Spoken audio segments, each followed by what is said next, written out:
విన్నాము. దేవుడు ఏం మాట్లాడాడు మనతో? వాక్యం. ఏ వాక్యం విన్నామమ్మా?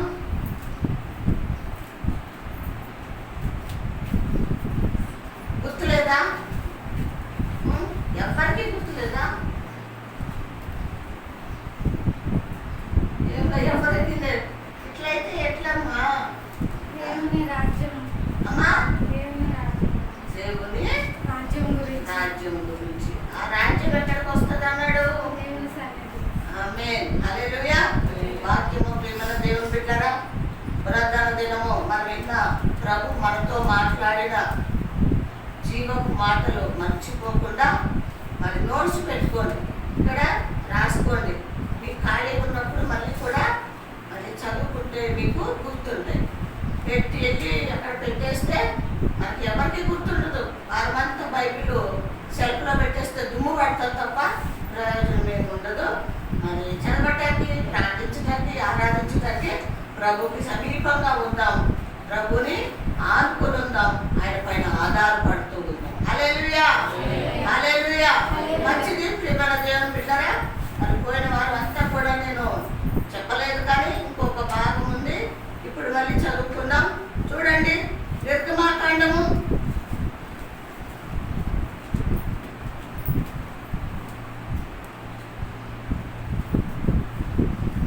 నిర్గమాకాండము 19వ అధ్యాయం మొదటి నుంచి చదవండి. నిర్గమాకాండము 19వ అధ్యాయము మొదటి నుంచి చదువుకుందాం.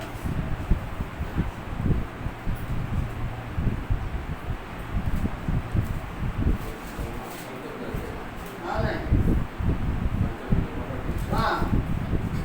ఇశ్రాయేలులో ఐగుప్తు దేశం నుండి బయలుదేరిన 3 నెలలలో వారు బయలుదేరిన నాడే 3వ నెల ఆరంభ దినం ముందే వారు సినాయి అరణ్యమునకు వచ్చారు.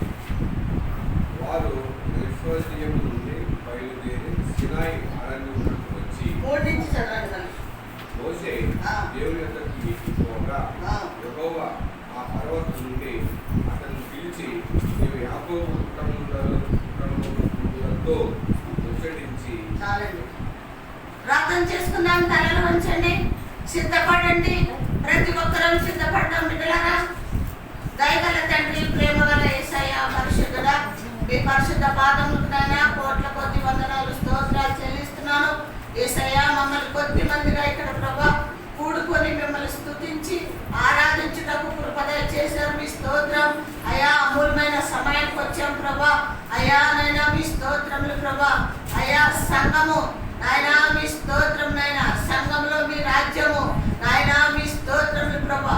మీరు వచ్చి ప్రభా నైనా యేసయ్యా మమ్మల్ని ప్రభా ఏలటానికి ప్రభా అయా మీరు ఏలుతూ ఉండగా ప్రభా అయా నైనా మేము జ్ఞానం కలిగి, భయము కలిగి, భక్తి కలిగి ప్రభా మీ మాటలు జాగ్రత్తగా వినుటకు అయా సిద్ధపడుటకు మీ కృప మాకు దయచేయండి. బలహీనురాలి ప్రభా మీ సిలువ చట్టు నన్ను మరుగుపరచు తండ్రి. అయా నాయనా మీరే నా నోట ఉండి మీరు మాట్లాడి నాయనా మీ స్తోత్రములు ప్రభా మీరు మాట్లాడి మమ్మల్ని అందరినీ బ్రతికించమని యేసయ్య పరిశుద్ధ నామములో ప్రార్థించి అడిగి వేడుకుంటున్నాం తండ్రి. ఆమేన్, ఆమేన్. వాక్యం ఏం చేస్తుందంట? వాక్యం ఏం చేస్తుందండి? బ్రతికిస్తుంది. వాక్యము బ్రతికిస్తుంది. మనం పాడుతూ ఉంటాం కదా, నీ వాక్యమే నన్ను బ్రతికిస్తుంది. వాక్యం బ్రతికిస్తుంది. ఎవరిని బ్రతికిస్తుంది? ఆత్మలో చచ్చిపోయిన వారిని బ్రతికిస్తుంది. ఆత్మీయంగా మనం చచ్చిపోతే, లేకపోతే లోకంలో ఉంటే, సంఘానికి వస్తే వాక్యము మనల్ని ఏం చేస్తుంది? బ్రతికిస్తుంది. కాబట్టి వాక్యము జాగ్రత్తగా వింటే మనం బ్రతుకుతాం. ప్రేమనే దేవుని బిడ్డలా. ఇక్కడ మరి మనం చదువుకుంటే ఇక్కడ ఏమన్నాడండి? 3 నుంచి మళ్ళీ ఒకసారి మోషే దేవుని యొద్దకు ఎక్కిపోగా యెహోవా ఆ పర్వతం నుండి అతన్ని పిలిచి, మీరు యాకోబు కుటుంబీకులతో ముచ్చటించి ఇశ్రాయేలులకు తెలుపవలసినది ఏమనగా, నేను ఐగుప్తులకు ఏమి చేసిందో మిమ్ములు గద్ద రెక్కల మీద మోసి నా యొద్దకు మిమ్ములు మిమ్మును నెట్లో చేర్చుకుంటూ మీరు సూచితరి కాక మీరు నా మాట శ్రద్ధగా విని నా నిబంధన అనుసరించి నడిచిన ఎడల మీరు సమస్త దేశ జనులలో నాకు స్వకీయ సామర్థ్యమగుదురు. చాలండి. హల్లెలూయా, హల్లెలూయా. ప్రియమైన దేవుని బిడ్డరా, ఈ మాటలు పోయిన వారం మనము మరి సంఘంలో ధ్యానించాము. ఇక్కడ మోషేని పిలిచాడు యెహోవా దేవుడు. ఎవరిని పిలిచాడండి? మోషేని పిలిచాడు. ఎక్కడికి పిలిచాడు? ఆయన దగ్గరికి, పర్వతం మీదకి పిలిచి ఆయన చెప్పుతున్న మాట ఏంటంటే, మిమ్మల్ని నేను ఎక్కడి నుంచి విడిపించాను? ఐగుప్తు నుంచి మిమ్మల్ని విడిపించి తీసుకొచ్చాను. ఇక్కడ శ్రద్ధగా విన్నాం ప్రియమైన దేవుని బిడ్డరా. ఎక్కడి నుంచి విడిపించాడంటే మనల్ని ఐగుప్తు నుంచి విడిపించి మిమ్మల్ని ఇక్కడి వరకు తీసుకొచ్చాను. కాబట్టి నువ్వు ఎక్కడికి వెళ్తావంటే యాకోబు సంతానం దగ్గరికి వెళ్ళు. ఎక్కడికి వెళ్ళు? యాకోబు సంతానం దగ్గరికి వెళ్ళి నువ్వు వాళ్ళకి చెప్పు. ఏమని చెప్తావు? మిమ్మల్ని ఐగుప్తు నుంచి విడిపించాను కాబట్టి నేను మీకు ఏం చేశాను. ఏంటంటే మీకు నేను ఏం చేశాను, ఎక్కడి నుంచి వచ్చాక ఏం చేశాను, ఐగుప్తు నుంచి విడిపించాక మీకు ఏం చేశాను. ప్రియమైన దేవుని బిడ్డలారా, చాలా జాగ్రత్తగా విందాం. ప్రభు ఐగుప్తి అంటే లోకము. ఐగుప్తు అంటే లోకం అని మనకు బాగా తెలుసు. ఆ ఐగుప్తు నుంచి తీసుకొచ్చాక దేవుడు మనకి ఏం చేశాడంట? ఎర్ర సముద్రం దాటించాడా? ఎర్ర సముద్రం దాటించాడు. ఎర్ర సముద్రంలో మనం ఏం కలిగి ఉన్నాము? బాప్టిజం కలిగి ఉన్నాము. తర్వాత మనకి ఏమిచ్చాడు? ఏమిచ్చాడండి? మన్నాని ఇచ్చాడు. మన బండ నుంచి నీరు ఇచ్చాడు. అంటే మనకి బాప్టిజం ఇచ్చాడు, తర్వాత ఆహారం పెట్టాడు, మరి తాగటానికి పానీయం ఇచ్చాడు. అంటే మనల్ని ఏం చేశాడు అంటే లోకం నుంచి వేరుపరిచాడు. బాప్టిజం నుంచి, ఆయన ఆహారం బట్టి, ఆయన ఇచ్చిన పాలనను బట్టి మనకేమొచ్చింది? రక్షణ. ఏం కలిగి ఉన్నామండి? రక్షణ కలిగి ఉన్నాం. ప్రభు అదే చెప్తున్నాడు. విడిపించిన తర్వాత నేను మీకేమి చేశానో వెళ్ళి వాళ్ళకి అదే చెప్పు. ఎప్పుడైతే మనల్ని లోకం నుంచి విడిపించాడు ప్రభు, ఆయన రక్తముతో మనందరినీ కూడా ఏం చేశాడండి? కడిగేశాడు, శుద్ధి చేశాడు, పరిశుద్ధపరిచాడు. ఆయన రక్తంలో మనల్ని ఏం చేశాడు? రక్షణ కూడా ఇచ్చాడు. అందుకే మనము ఏం చేయాలంట? బాప్టిజం తీసుకున్న నువ్వు ఎవరిని ధరించుకోవాలి? ప్రభువును మాత్రమే ధరించుకోవాలి. ఎవరిని ధరించుకోవాలని చెప్పాడు? ప్రభువును మాత్రమే ధరించుకోవాలి. అంటే ఇప్పుడు మనం ఎవరు బిడ్డము? దేవుని బిడ్డలు, రక్షింపబడ్డ వాళ్ళము, దేవుని ధరించుకున్న వాళ్ళము. ఎక్కడ ఉండాలి ఇప్పుడు మనము? దేవుని సన్నిధిలో. దేవుని సన్నిధిలో మనం ఉన్నప్పుడు ఆ రాజు కింద చదవండి, ఆ నుంచి చదవండి. సమస్త భూమియు నాదే కదా, మీరు నాకు యాజక రూపమైన రాజ్యముగాను పరిశుద్ధమైన జనముగాను ఉందని చెప్పును. నీవు ఇశ్రాయేలులతో పలకవలసిన మాటలు ఇవే అని చెప్పగా మోషే వచ్చి ప్రజల పెద్దలను పిలిపించి యెహోవా తనకు ఆజ్ఞాపించిన ఆ మాటలన్నీ వారి ఎదురుగా తెలియపరచను. అందుకు ప్రజలందరూ యెహోవా చెప్పినదంతయు చేసేదమని ఏకముగా ఉత్తరమిచ్చారు. అప్పుడు మోషే తిరిగి వెళ్ళి ప్రజల మాటలను యెహోవాకు తెలియజేశాడు. 19:6 చదవండి. సమస్త భూమియు నాదే కదా, మీరు నాకు యాజక రూపమైన రాజ్యమగును. ఏమంటండి? మీరు ఏమవుతారు? మీరు యాజకులు అవుతారు. మీరు నాకు, మీరెవరు? యాజక రూపము, రాజ్యముగాను పరిశుద్ధమైన జనముగా మీరు ఉండురని మీకు వాళ్ళకి చెప్పుము. వాళ్ళకి చెప్పు.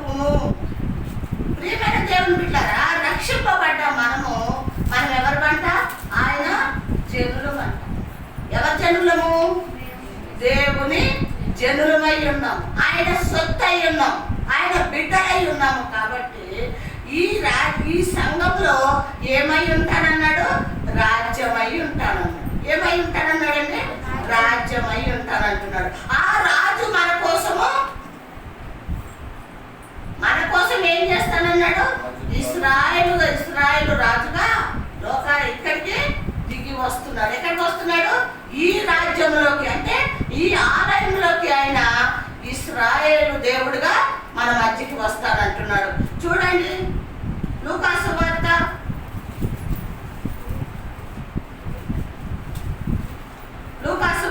12వ అధ్యాయము, 13వ అధ్యాయము, లూకాసు వార్త 13వ అధ్యాయము 24 నుంచి చదవండి. ఆయన వారిని చూసి ఇరుకు ద్వారమును ప్రవేశిస్తాము అనేకులు ప్రవేశింపదు కానీ వారి వలన కాదని మీతో చెప్తున్నాను. చాలండి.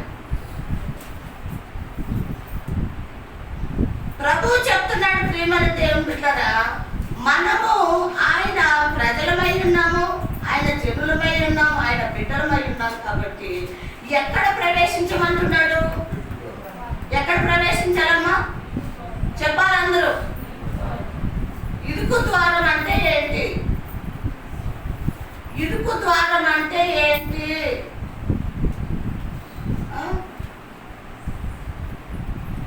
ఇరుకు ద్వారం అంటే దేవుని మార్గములో నడవటము ఇరుకు ద్వారము. దేవుడి మాట చొప్పున నడవటము ఇరుకు మార్గము. దేవుడు చెప్పింది చేయటము ఇరుకు మార్గము. ఆయనతో ప్రయాణం చేయటము ఇరుకు మార్గము. ఆయన వాక్యం విని వాక్యానుసారంగా నడుచుకుంటాము ఇరుకు మార్గము. ఇందులో నడవాలి అనుకుంటారంట, కానీ ఎవరు కూడా వెళ్ళాలి అనుకుంటారు, కానీ వెళ్ళట్లేదంట. బిడ్డలారా, ప్రియమైన సంగమా, దేవుని బిడ్డలారా, ఇరుకు మార్గంలో మనం ప్రయాణం చేసి ప్రవేశిస్తేనే కానీ ఆ రాజ్యంలోకి మనం వెళ్ళలేదు. అవన్నీ ఇక్కడే నేర్పిస్తున్నాడు. ఇక్కడ నేను రాజుగా వస్తానన్నాడు కదా. ఎవరుగా వస్తాడని? దేవుని రాజ్యంగా నేను ఇక్కడికి వచ్చి ఇక్కడ మనల్ని సిద్ధపరుస్తున్నాడు. ఎక్కడ సిద్ధపరుస్తున్నాడు?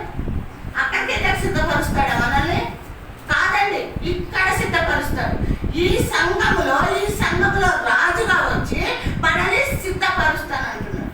ఇరుకు మార్గములో ప్రవేశించాలి అనుకుంటారు, కానీ వెళ్ళటానికి ఎవరు కూడా ఇష్టపడరు. మరి ఏ మార్గంలో వెళ్తారు?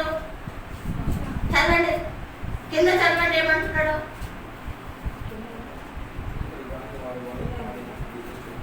వాళ్ళ వల్ల కాదని మీతో చెప్తున్నాను.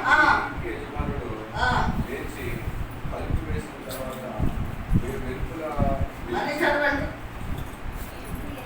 ఆయన వారిని చూసి ఇరుకు ద్వారంలో ప్రవేశింపబడి అనేకులు ప్రవేశింపచుంటారు కానీ వారి వరకు కాదని మీతో చెప్తున్నాను.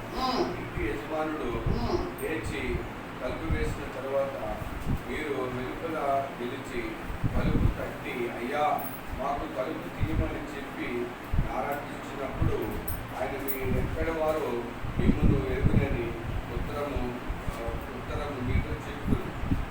చాలా ఇరుకు మార్గంలో వెళ్ళాలి అని ప్రభు చెప్తున్నాడు, కానీ వెళ్ళాలి అనుకుంటారు, కానీ వాళ్ళు వెళ్ళరు అంటున్నారు. అయితే వెళ్ళని వాళ్ళకి డోర్ ఏం చేస్తున్నాడు? తలిపేసేస్తున్నాడు. ప్రభు ఏం చేస్తున్నాడండి? తలిపేస్తున్నాడు. ఎందుకు? ఇరుకు మార్గంలో వెళ్ళటానికి మనం ఇష్టపడతలేదు.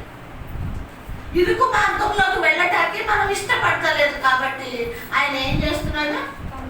తలుపు వేసేస్తున్నాడు. ప్రియమైన దేవుని బిడ్డలారా, ఇరుకు మార్గం అంటే ప్రభుతో నడిచే మార్గము. ఎంతమంది నడుస్తున్నామండి? 10 ఆజ్ఞలు ఇచ్చాడు ప్రభు. ఏంటంటే ఆజ్ఞలు ఒకసారి గొప్పగా చెప్పండి.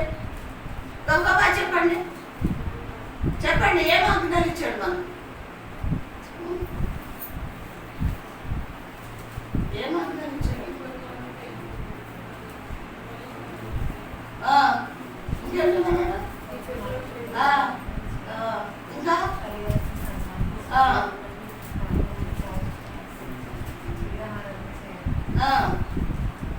లోకస్తులతో సావాసం చేయొద్దు.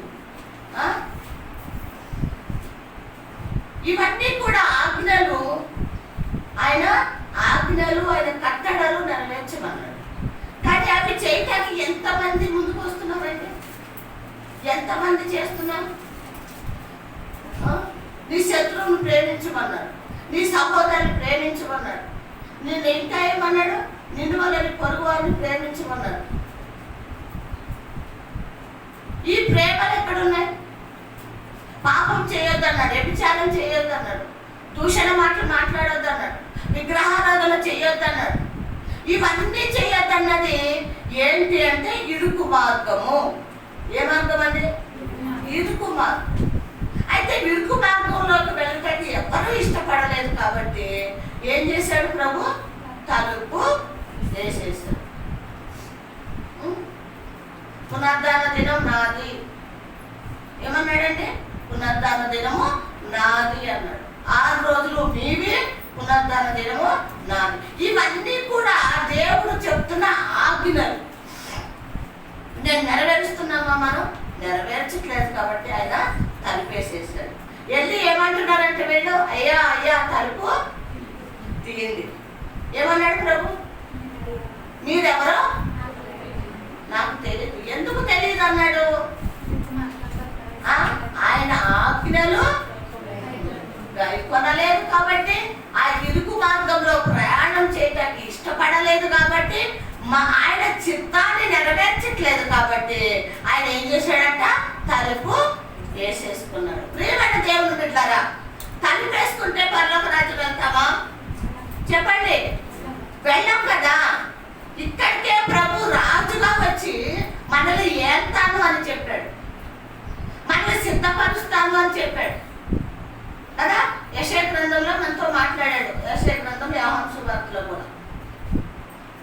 ఇరుకు మార్గంలో వెళ్ళటానికి మనం ఇంకా సిద్ధపడకపోతే మనం వెళ్తామా? ఇక్కడ క్లియర్గా చెప్పాడు, తలుపు వేసేస్తాను. మీరు సిద్ధపడకపోతే నేను ఏం చేస్తాను? తలుపు వేసేస్తాను. అంటే తలుపు వేసేస్తానంటే మిమ్మల్ని వదిలేస్తాను లోకంలో అనే కదా అర్థం. ఏమా? తలుపు వేసేస్తానంటే మిమ్మల్ని వదిలేస్తాననే కదా అర్థము. కాబట్టి మనము ఆయన ఆజ్ఞలు గైకొనే వారంగా ఉండాలి.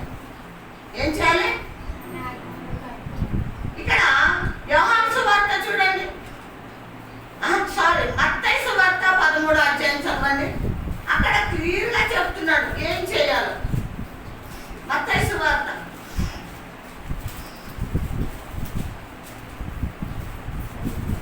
13 చదవండి. యేసు ఇంటి నుండి వెళ్ళి సముద్ర తీరంలో కూర్చున్నాడు. 7:13 సారీ అండి, 7:13.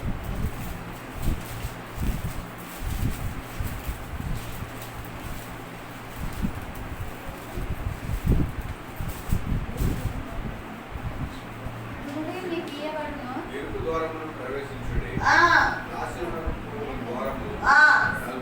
ఏమంటండి? ఇరుకు ద్వారమున ప్రవేశించుడి, నాశనమునకు పోవు ద్వారము వెళ్ళడము. అంటే పెద్దగా ఉంటది, విశాలంగా ఉంటది బిడ్డలారా. అది ఎక్కడికి తీసుకెళ్తుందంట? నాశనానికి తీసుకెళ్తుందని. అమ్మా జాగ్రత్త, నిద్రపోకూడదు, వాక్యం వినాలి. నాశనానికి తీసుకెళ్తుంది అంటే లోకాశలు, లోక కోరికలు, లోక తలంపులు, ఇంకేంటి చూపులు, ప్రవర్తన, మాటలు, నడవడి, ఇవన్నీ కూడా నడుపు మార్గము నాశనం చేస్తుంది. వాడు మోసగాడు, వాడు అబద్ధికుడు. మనకి ఎన్నో అందాలు చూపిస్తుంటది లోకము, రంగులమైన చూపిస్తుంది లోకము. అందులో పడిపోతాము. దాన్ని ఏమంటున్నాడు? నాశనానికి తీసుకెళ్లే మార్గము. ఇరుకు మార్గంలో ఇవన్నీ ఉంటాయా? ఉండవండి. ఒకటే గుడి, ఒక్క వెళ్ళిపోవటమే బిడ్డలారా. అంటే వెళ్ళిపోవటానికి ఏం చేయాలి? ఓర్పు ఉండాలి, సహనం ఉండాలి, అంటే తగ్గించుకోవాలి, ఓర్పు కలిగి ఉండాలి, ప్రేమ కలిగి ఉండాలి. మళ్ళీ ఎవరన్నా మనల్ని ఏమైనా అంటా ఉంటారు, అన్నా కానీ మనం ఏం చేయాలి? సహించాలి, భరించాలి. దేవుని ప్రేమ మనలో ఉండాలి. మనం ఎవరిని ధరించుకున్నాం? ప్రభుని ధరించుకున్నప్పుడు ప్రభు మనసు కావాలా వద్దా? కావాలి. తగ్గించుకోవాలి, దీన మనసు కలిగి ఉండాలి. ఎవరో ఏదో అంటే మళ్ళీ మనం తిరిగి అనకుండా, ఎవరో కొట్లాడుతుంటారు వాళ్ళతో కొట్లాడకుండా వాళ్ళకి క్షమించు, ప్రేమించు. ఇది ఇరుకు మార్గం. మన సొంత ఆలోచనతో మనం పోయామనుకోండి, దాన్ని ఏమంటున్నాడు? నాశనానికి పోయే మార్గము. దేంట్లో తీసుకెళ్ళిపోతుంది ఏంటండి? ఆ నాశనానికి మనం వెళ్ళిపోతే నరకము తప్పదు, నరకము తప్పదు. కాబట్టి మనం అన్ని కూడా లోకంలో ఉన్నవి మనలో ఒకవేళ ఉంటే, ఈ రోజు ప్రభు మనతో మాట్లాడుతున్నాడు, ఒకవేళ ఉంటే అవేం చేయాలి? వదిలేసేయాలి, వదిలేసేయాలి. మాటలు కానీ, చూపులు కానీ, ఆలోచన కానీ, నడవడి కానీ, ప్రవర్తన కానీ, ఏది ఉందో ఆశలు, ఎన్నో ఆశలు చూపిస్తుంది లోకం. ఆశల్లో మనం వెళ్ళకుండా ఇరుకు మార్గంలో ప్రవేశిస్తే ఆ రాజ్యంకి వెళ్తావు. విశాల మార్గంలోకి వెళ్తే నాశనం, అంటే అగ్ని ఆరదు, పురుగు చావని మన ప్లేస్ మనము వెళ్తామని దేవుని వాక్యం చేతగా తెలియజేస్తుంది. చూడండి యోహాను సువార్త, యోహాను సువార్త. మనం ఇరుకు మార్గం వెళ్ళటాకే మనం ప్రయత్నించాలి బిడ్డలారా. యోహాను సువార్త 6వ అధ్యాయం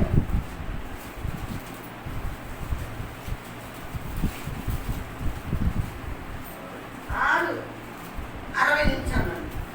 6 అధ్యాయము 60 నుంచి అన్నాడు. ఆయన శిష్యులలో అనేకులు ఈ మాట విని, ఇది కఠినమైన మాట, ఇది ఎవడో వినగలడని చెప్పుకోలేదు. చాలండి. ప్రభు అంట ఒక చోట ఈ లోకంలో ఉన్నప్పుడు ఆయన కఠినంగా బోధిస్తున్నాడంట. ఏం చేస్తున్నాడంటండి? కఠినంగా బోధిస్తున్నాడు. పరలోక రాజ్యంలో మీరు చేరాలంటే నా బిడ్డలాగా మీరు ఇలా ఉండాలి, ఇలా చేయాలి, మీ వస్త్రధారణ ఇలా ఉండాలి, మీ నడవడి ఇట్లా ఉండాలి, మీ మాట తీరు ఇలా ఉండాలి అని చాలా కఠినంగా బోధిస్తూ ఉన్నాడు. అయితే అక్కడ కూర్చున్న వాళ్ళు, ఇంత ఉన్న వాళ్ళకి ఏమైందంటే ఆ బోధ వాళ్ళకి నచ్చలేదు. ఏమంటండి? ఏం కాలేదంట? నచ్చలేదు. అంటే ప్రభువు ఎందుకు కఠినంగా చెప్పాడు? మన మీద కోపం ఆయనకి. ఏమా వినాలి వాక్యం. మనం అంటే ఆయనకి కోపమా? మరి ఎందుకు కఠినంగా చెప్పాడు? చెప్పాలి. ఎందుకు కఠినంగా మాట్లాడాడు ప్రభువు? మనము మార్పు చెందాలని, ఆ ఇరుకు మార్గంలోకి వెళ్ళాలని.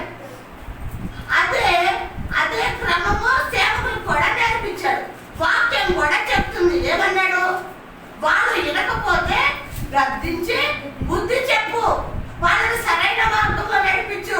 వాళ్ళు విశాల మార్గంలోకి వెళ్ళిపోతున్నారు, అది నాశనమైన మార్గము. అందులోకి వాళ్ళు వెళ్ళకుండా ఇరుకు మార్గంలోకి రావటానికి వాళ్ళని గద్దించు. ప్రభువు కూడా గద్దించాడు. ఏం చేశాడంటే వాళ్ళకి ఆ మాటలు నచ్చలేదు. అయితే చెప్పేసి వెళ్ళిపోతున్నాడంట ప్రభువు. అంటే కొంతమంది లేరంట ఆయన వెనకాల. కొంతమంది 12 మంది ఉంటే వాళ్ళని అడిగాడంట, అయ్యా మరి ఇప్పుడు వరకు చాలా మంది ఉన్నారు కదా నేను బోధించేటప్పుడు, మరి వీళ్ళందరూ ఏది అని అడిగాడంట ప్రభు శిష్యుల్ని.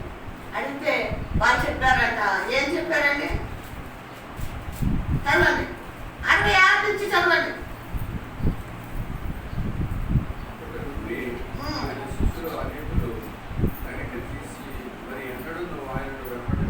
ఏం చేశారంటే అప్పటి నుంచి కఠినంగా ప్రభు చెప్పిన మాటలు వాళ్ళకి నచ్చలేదు. మరి బాబు వ్యభిచారం చేయకురా, తాగకురా, గుటకాలు తినకురా, లోకములకు పోకురా నాయన,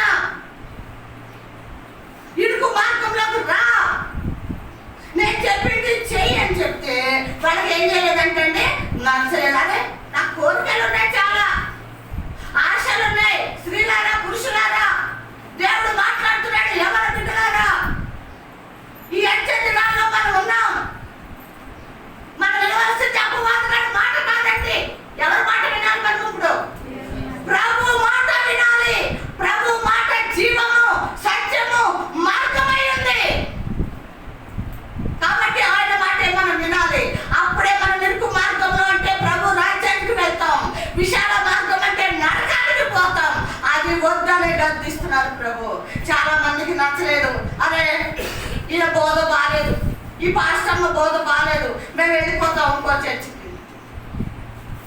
అంటే వాడు ఏంటి? వాడు లోకంలో పత్రమైపోతాడంట, కానీ మార్పు చెందాడంట. ప్రభు వద్దంట, ప్రభు దగ్గరికి వెళ్ళాడంట. అందరూ కూడా వెనక్కి వెళ్ళిపోయారంట. వెనక్కి వెళ్ళిపోయారని ఇక్కడ ప్రభు చెప్తున్నాడు. ఇంకేమంటున్నాడు? ఏంటంట? వెనక్కి తీసేసి వెళ్ళిపోయారు, మళ్ళీ ఎప్పుడు కూడా కనపడలేదంట ప్రభు. ఎప్పుడు కూడా ప్రభుకి కనపడలేదండి.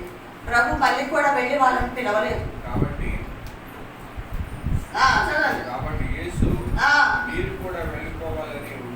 ఏమంటండి? వాళ్ళు వెళ్ళిపోయారు, మళ్ళీ ఎన్నడూ కూడా మళ్ళీ రాలేదు. మళ్ళీ వాళ్ళ కోసం ప్రభు ఎదురు చూడలేదు. వాళ్ళు వస్తారని కూడా అనుకోలేదు ప్రభు. ఎందుకంటే వాళ్ళు లోకస్తులు, అపవాది సంబంధులు కాబట్టి ప్రభు ఎన్నుకున్నవాడు కాదు, ప్రభు ఏర్పరచుకున్నవాడు కాదు, ప్రభు వాళ్ళని బోధించేవాడు కాదు. కాబట్టి వాళ్ళు వెళ్ళిపోయారు. అక్కడ ప్రభు అంటున్నారు కదా, వాళ్ళైతే పోయారు, మీరైతే వెళ్ళిపోతారా అని అడిగాడు. ఎవరిని? 12 మంది శిష్యులను అడిగాడు, మీరు వెళ్ళిపోతారా అని అడిగితే అక్కడ పేతురు గారు చెప్పిన మాట ఏంటి చదవండి.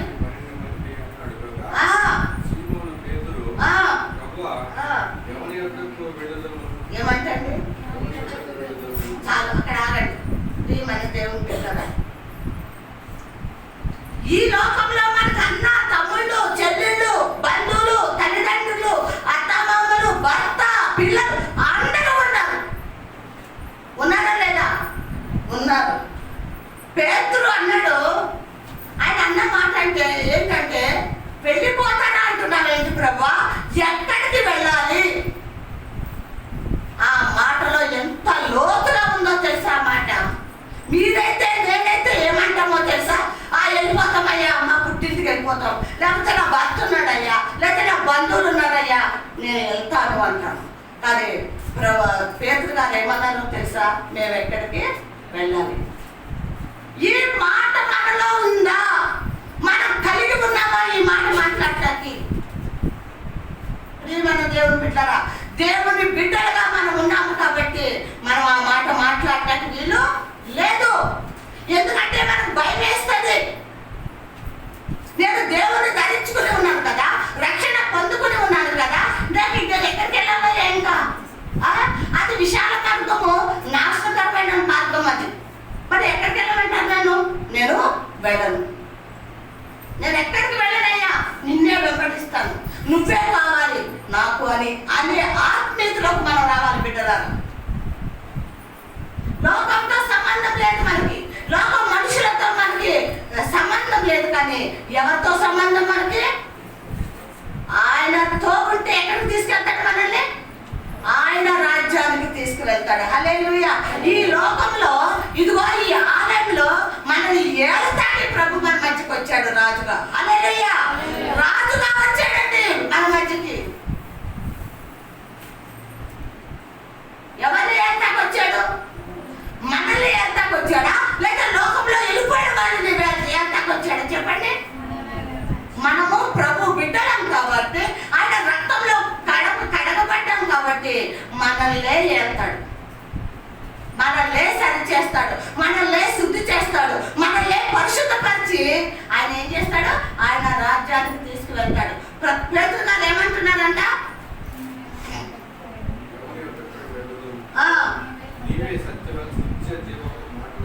ఏమంటండి? మేము ఎవరి దగ్గరికి వెళ్ళాలి ప్రభా?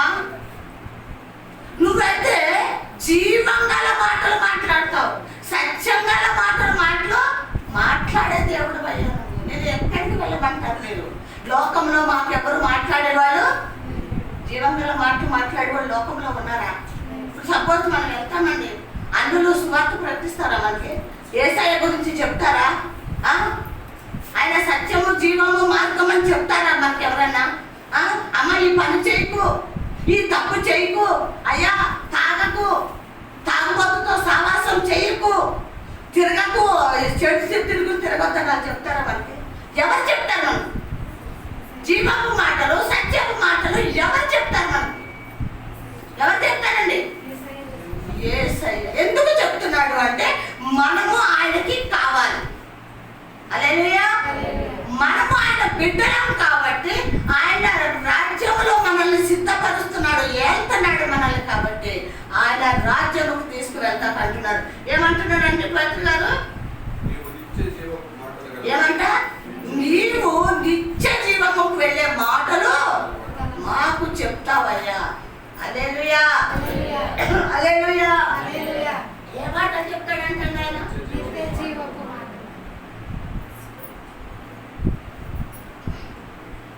నిత్య జీవం ఎక్కడుంది? ఎక్కడుందండి? అక్కడికి వెళ్ళాలంటే ఏ మార్గంలో నడవాలి? ఏమా అర్థమైంది కదా? ఏ మార్గంలో నడవాలి మనం? ఇరుకు మార్గంలో. లోకం విడిచిపెట్టేయాలి, పాపం విడిచిపెట్టేయాలి, ఆశలు కోరికలు విడిచిపెట్టాలి, ఆలోచన తలంపులు విడిచిపెట్టేస్తే ఏ మాటలు అంటే అయినవి? నిత్య జీవమునికి వెళ్ళే మాటలు. హల్లెలూయా. మరి ఆ మాటలు ఇక్కడ నేర్పిస్తాడా, బయట నేర్పిస్తాడా ప్రభువు? మరి ఇక్కడికి రావాలా వద్దా మాటలు కావాలంటే? ఎంతమంది ఆశ కలిగి ఉన్నారు? నిత్య జీవపు మాటలు నాకు కావాలన్నవాడు గట్టిగా చెప్పట్టు మనందరికీ కూడా లోకం నుంచి తప్పించాలని, ఆ నరకం నుంచి తప్పించాలంటే ఏ మాటలు మాట్లాడాలి మనతో ప్రభు? నిత్య జీవమునకు వెళ్ళే మాటలు ఆయన మనకి చెప్పాలి. ఆయన మనకి చెప్పి మనల్ని ఏం చేస్తాడండి? ఏం చేస్తున్నాడు?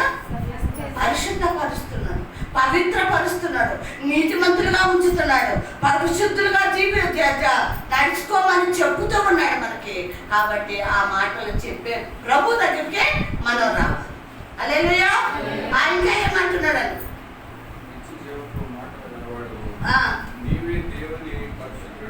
ఏమంటండి? నీవే దేవుడవు, నీవే పరిశుద్ధుడు. లోకంలో ఎవరైనా పరిశుద్ధులు ఉన్నారా? చెప్పండి. ఎవరు లేరు.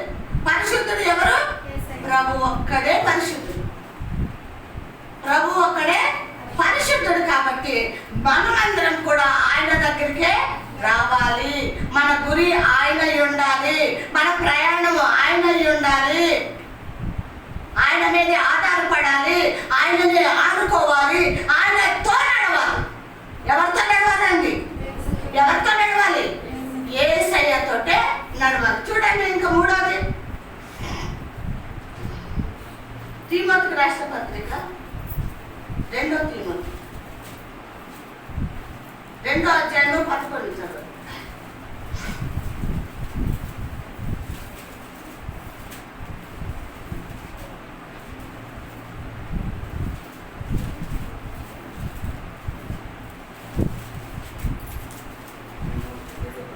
అవును, 2వ అధ్యాయంలో 11. ఈ మాట నమ్మదగినది ఏదనగా మన ఆయనతో కూడా చనిపోయిన వారమైతే ఆయనతో కూడా బ్రతుకుతాం. చాలండి. చూడాలి, నన్ను చూడాలి, నన్ను చూడాలి. బైబిల్ చెప్పదు.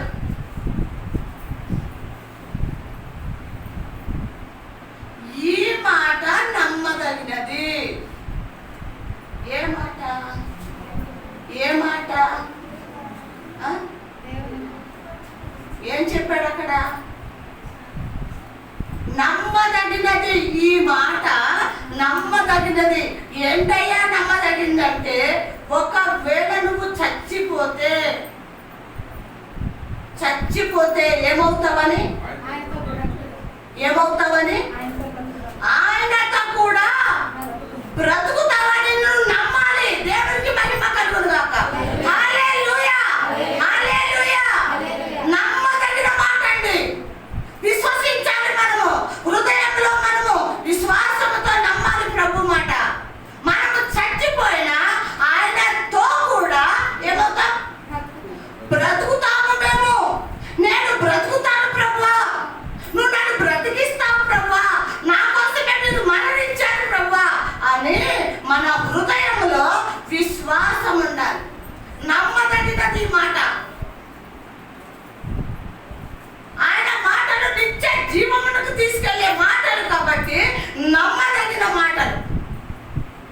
ప్రియమైన దేవుని బిడ్డలారా, మనలో ప్రభు మాట్లాడిన ప్రతి జీవపు మాట నమ్మదగినవండి. చచ్చిపోయినా మనము ఏమవుతామంట? ఆయనతో పాటు మనం ఏమవుతాం? బ్రతుకుతాం. ఆయన రాకడలో ఆయన వస్తూ ఉండగా చచ్చిపోయిన మనము సమాధి వచ్చి లభిస్తామంట. హల్లెలూయా, హల్లెలూయా. ప్రియమైన దేవుని బిడ్డలారా, ఆ రాజు వస్తున్నాడు. ఎవరి రాజు? ఎవరండి రాజు? ఎవరికి రాజు? మనకి రాజు. రాజుగా వస్తున్నాడు. ప్రియమైన దేవుని బిడ్డలారా, ఒక్కసారి శరణం పాడదామా? యేసు రాజుగా వచ్చుచున్నాడు, భూలోకమంతా తెలుసుకుంటారు. యేసు రాజుగా వచ్చుచున్నాడు, భూలోకమంతా తెలుసుకుంటారు. ప్రతి కోటి తేజుడు రమ్యమైన దేవుడు, ప్రతి కోటి తేజుడు రమ్యమైన దేవుడు రారాజుగా వచ్చుచున్నాడు. యేసు రారాజుగా వచ్చుచున్నాడు, యేసు రాజుగా వచ్చుచున్నాడు, భూలోకమంతా తెలుసుకుంటాడు.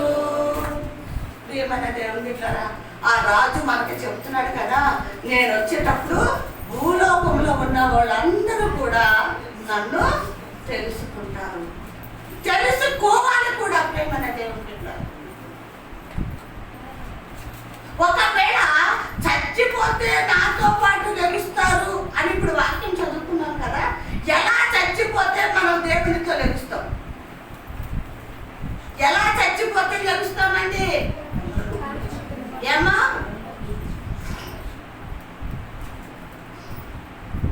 రక్షణ పొందుకొని మారు మనసు కలిగి, నాకు చెప్పాను కదా, ప్రభువుతో నడిస్తే, ఇరుకు మార్గంలో మనం ప్రయాణం చేస్తే, ప్రభు చిత్తాన్ని నెరవేరుస్తూ, ఆయన్ని ప్రేమిస్తూ, ఆయన ఆజ్ఞలు ఆయన కట్టడాలు నెరవేరిస్తే మనం చచ్చిపోతాం కదా. ఇప్పుడు వెనక ముందు అందరం కూడా ఆ భూమికి, ఆ మట్టిలోకి వెళ్ళిపోవాల్సిందే మనం అందరం కూడా. సరే, వెళ్ళిపోయి అలాగే ఉంటామా అంటే ఉండమండి. ప్రభు వస్తాడు కదా, రెండో రాకడలో వస్తున్నాడు కదా, అప్పుడు ఏమవుతాయంటే తెలుసా? సమాధులన్నీ లెగుస్తాయంట. దేవునికి మహిమ కలుగును గాక. హల్లెలూయా, హల్లెలూయా. లెగుస్తాయంట ప్రభు వచ్చినప్పుడు. ప్రభువుతో కూడా మనము ఏం చేస్తాము? జీవిస్తాం. ప్రియమైన దేవుని బిడ్డలారా, ఇక్కడ బ్రతుకున్న వాళ్ళు, సమాధిలోంచి లేచిన వాళ్ళు ప్రభుతో ఎక్కడికి వెళ్తాము? ఆ రాజ్యముకు వెళ్తామండి. తండ్రి దగ్గరికి వెళ్తాం. ప్రియమైన దేవుని బిడ్డలారా, కాబట్టి మనం అందరం కూడా ఈ సంఘంలో మనల్ని బలపరచడానికి, ఏలటానికి, పరిశుద్ధులుగా చేయటానికి ఆ రాజు ఏం చేస్తున్నాడు? ఏం చేస్తున్నాడు? మన కోసము ప్రతి వారం వస్తున్నాడు. హల్లెలూయా. ఒకసారి వస్తాడు ఆ ప్రభు మన దగ్గరికి? కాదండి. మనం ఇక్కడ ఆరాధన చేస్తున్నప్పుడు ప్రభు ఉంటాడు, మనం పాటలు పాడుతున్నప్పుడు ప్రభు ఉంటాడు, ప్రార్థన చేస్తున్నప్పుడు ప్రభు ఉంటాడు. వాక్యముతో మాట్లాడేది ఎవరు? యేసయ్య అండి, నేను కాదు. ఎవరు మాట్లాడుతున్నారు మనందరితో? ప్రభువే మాట్లాడుతున్నాడు కదా. అప్పుడు తర్వాత ఆయన మళ్ళీ కూడా ఆరోహణమై వెళ్ళిపోతాడు. నేను అది నా హృదయంలో నేను నా ప్రభు గురించి నేను అనుకుంటూ ఉంటాను. ప్రభు ఉంటాడు ఇక్కడ తప్పకుండా. లేకపోతే ఈ వాక్యము మాట్లాడటం మామూలు విషయం కాదు. ప్రియమైన దేవుని బిడ్డలారా, మనం అందరం కూడా సిద్ధపడాలి. ఇక లాస్ట్ మాట ఒకటి చదువుకుందాం చూడండి. లూకాసు వార్త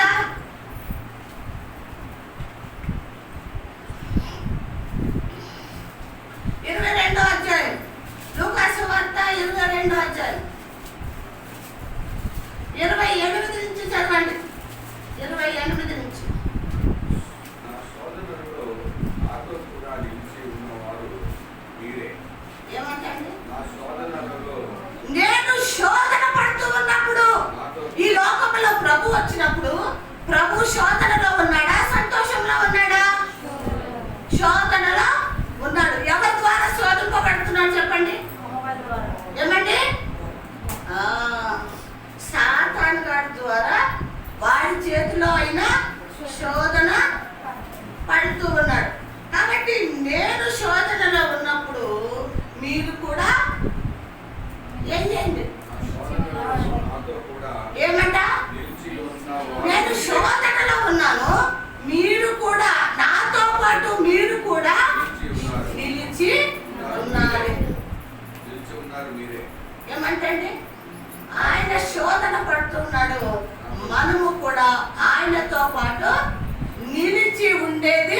మీరే అంటున్నాడు. మీరు అంటే ఎవరు?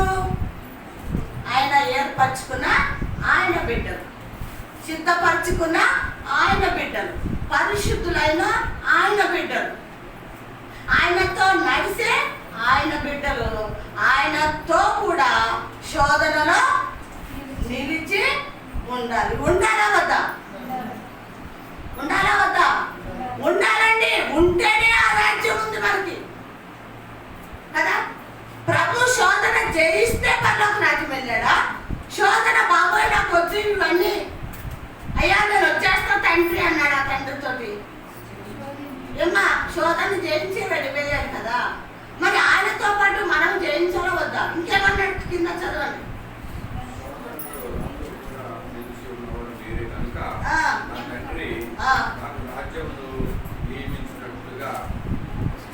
వినాలి. ఏమంటా ఏమన్నా చెప్పు ఆగండి. ఏం చదివాడు ఇప్పుడు? ఏం చదివాడు మాస్టయ్య?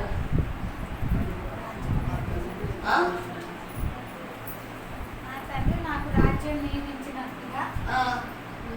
వినాలమ్మా, వాక్యం వినాలి. మీరు అటు ఇటు పక్క పక్క చూస్తే మీకు అర్థం కాదు. కనుక మీరు నేను శోధనలో ఉన్నప్పుడు నా శోధనలో మీరు కూడా నిలిచి ఉన్నారు కాబట్టి నా తండ్రి నాకు రాజ్యము. తండ్రి ఏమిస్తాడంటే ఆయనకి రాజ్యం ఇస్తాడు. ఎప్పుడు? శోధన జయిస్తే రాజ్యం ఇస్తాడు. ఎప్పుడమ్మా? శోధన జయిస్తే నాకు రాజ్యం ఇచ్చినట్టు మీకు కూడా ఇస్తాడా? ఇక్కడ మనకి మరొకసారి చదవనమాట. నా తండ్రి నాకు రాజ్యమును నియమించినట్లు, అంటే ఇచ్చినట్లు, నా రాజ్యములో నా బల్ల మీద అన్నపానములు పుచ్చుకొని సింహాసనము మీద కూర్చుండి 12 గోత్రముల వారి తీర్పు తీర్చుటకై ఏమంటే ఏం నియమిస్తున్నాడంట? ఎప్పుడు నియమిస్తాడు? ఇక్కడ శోధన జయిస్తే. ఎక్కడ? ఈ లోకంలో, ఈ ఆలయంలో నేర్చుకుని మనం కూడా శోధన జయిస్తే ఆయనకి తండ్రి ఎలాగైతే రాజ్యం ఇస్తాడో అలాగే మనకి కూడా ప్రభు ఏం చేస్తాడో రాజ్యం ఇస్తాడో. 12 గోత్రములు ఆయన మీద మీరు తీర్పు తీర్చుటానికి మిమ్మల్ని మీకు రాజ్యం ఇచ్చి ఆయన మిమ్మల్ని నియమిస్తాడు అంటున్నాడు. ప్రియమైన దేవుడు బిడ్డలారా, ఆ రాజ్యము మీకు నియమిస్తాను అంటున్నాడు. 12 గోత్రముల వారికి మీరు ఏం చేస్తారు? తీర్పు తీరుస్తారు అని ప్రభు చెప్తున్నారు. కాబట్టి ప్రియమైన దేవుడు బిడ్డలారా, మనమందరము కూడా, నేను మళ్ళీ కూడా చెప్తున్నాను, మనం లోకంలో విడిచిపెట్టేద్దాం. ఇంకా చాలు. మనం అనుభవించిన ఏంటవి అందాలు, ఆశలు, కోరికలు ఎన్నెన్నో మరి మనలో ఎన్నో ఉన్నాయి. లోకంలో అన్నీ కూడా మనం విడిచిపెట్టేసి ఇక నాకు ఈ లోకము అక్కర్లేదు, ఈ ఆశలు వద్దు, కోరికలు వద్దు, ఈ అందాలు వద్దు, ఇవన్నీ నాకు వద్దు ప్రభు, అనుకుంటే నాకు చాలు, నీ రాజ్యంలో నన్ను కూడా చేర్చుకో ప్రభా, నాకు రాజ్యం ఇవ్వండి అని మనం అందరం కూడా ప్రభుని అడిగే వారంగా ఉండాలా వద్దా? అడిగే వారంగా మనం ఉందాం. మన దేవుని బిడ్డరా, అందరం కూడా ప్రభుని ఆరాధించే వారంగా, మహింపరిచే వారంగా, మనం ఆ రాజ్యం చేరే వారంగా ఆ రాజుతో కూడా మనము వెళ్దాం. హల్లెలూయా. ఈ వాక్యం ప్రభు దీవించి